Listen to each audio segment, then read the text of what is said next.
데이트 중에 네. 이런 일이 생겼다. 뭐 어떻게 해결해야 될까요? 일단은 얼굴에 있는 건조함, 각질과 일단 바디에 있는 각질을 좀 감별을 하자면 달라요? 그러니까 다르다기보다는 얼굴은 이제 메이크업을 하시잖아요. 그러니까 메이크업 위에다가 보습제를 그 위에 덧바르는 거는 저는 추천하진 않아요.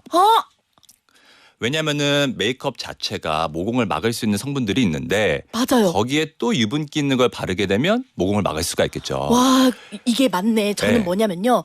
메이크업이 네. 모공을 맞나 싶었던 게 네. 메이크업을 할 때는 얼굴에 땀이 많이 안 흐르거든요. 네. 근데 메이크업을 지우죠? 네. 땀이 엄청 모공에서 나와요. 그렇죠. 왜냐면은 기본적으로 구멍을 막을 수밖에 없는 물질들로 이루어져 있어요.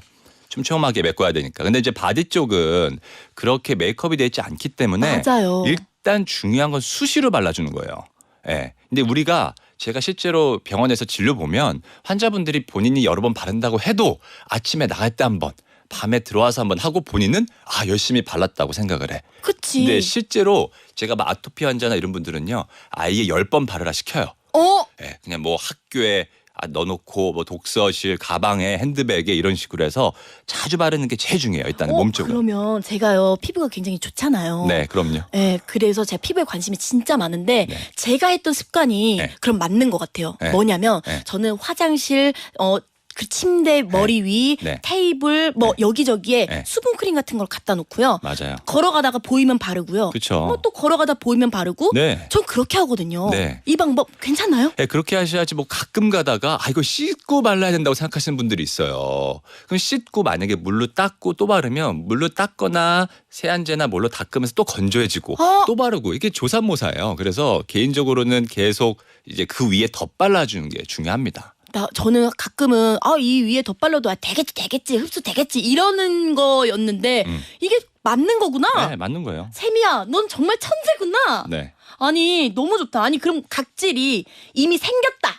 그럼 그때 효과적인 제거 방법이 있어요? 자, 여기서 이제 각질을 일단 확실히 정의를 알아야 돼요. 잘 모르시는 분들이 자꾸 이제 너티브 이런 데서 막 각질 제거 막 이런 거 설명하시는데. 그거 막 해가지고 각질 제거하는 크림 같은 거 있어요. 그렇죠. 얼굴에 이제 비비는. 각질을 제가 크게 두 개로 나눠요. 아주 쉽게. 네. 첫 번째는 피지가 많아서 이 우리가 말하는 피지가 분비가 돼서 표면에 이렇게 각질이 생기는 경우가 있어요. 그런 분들은 보통 지성이거나 아니면 피지 발달이 많으니까 그런 분들은 각질 제거를 간헐적으로 해주면 모공이 열리고 안에 있는 피지가 배출이 되니까 도움이 되지만 건조해서 생기는 각질인 경우에는 이때는 무조건 각질 제거하면 절대 안 됩니다.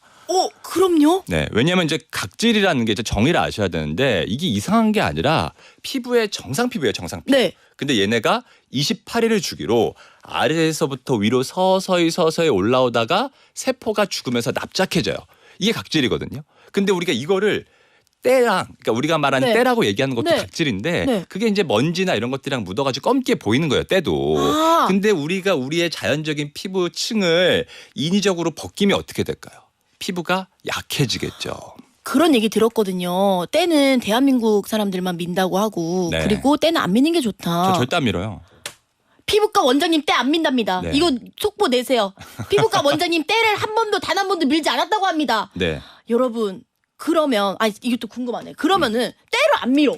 각질 제거도 뭐 그렇게 막 하지 않아. 뭐 어떻게 관리하세요? 그러니까 뭐 예를 들자면은 여러 가지 방법이 있어요. 이건 다 얘기하면 이것만 하더라도 뭐 몇 시간 걸리니까 일단 기본적으로 얘기한다면 뭐 코에 피지가 많은 분들은 뭐 클렌징 오일 같은 걸로 기름을 녹여서 제거하는 방식을 한다거나 아까 말씀드렸던 것처럼 여드름 환자 피지가 너무 많아서 각질이 생기는 경우는 간헐적으로 각질 제거는 도움이 될 수 있지만 일상적으로 각질 제거는 절대 하면 안 돼요. 그래서 다른 형태로 피부 표면에 있는 피지를 빼내주는 방법들을 해야 되지 이거를 벗겨서 하려고 하면 절대 안 됩니다. 근데 이것도 시중에 파는 그러면은 각질을 벗기는 그런 제품들이 기구들. 굉장히 많고 기구도 많잖아요. 네. 사실 그런 것보다도 직접 병원을 내원해서 검사를 먼저 받아보는 게 우선인 것 같아요. 아까 얘기했던 그 두 가지 중에 하나라도 먼지가부터가 이제 감별하는 게 제일 중요해요. 맞아. 문제는 건조한 분들은 각질 제거를 하면 안 된다는 이유가 건조한 사람들은 피부 장벽이 약하거든요. 네. 근데 그런 사람들이 때를 벗기면 더 약해지겠죠. 그쵸. 그러니까 더 예민해지는 거예요.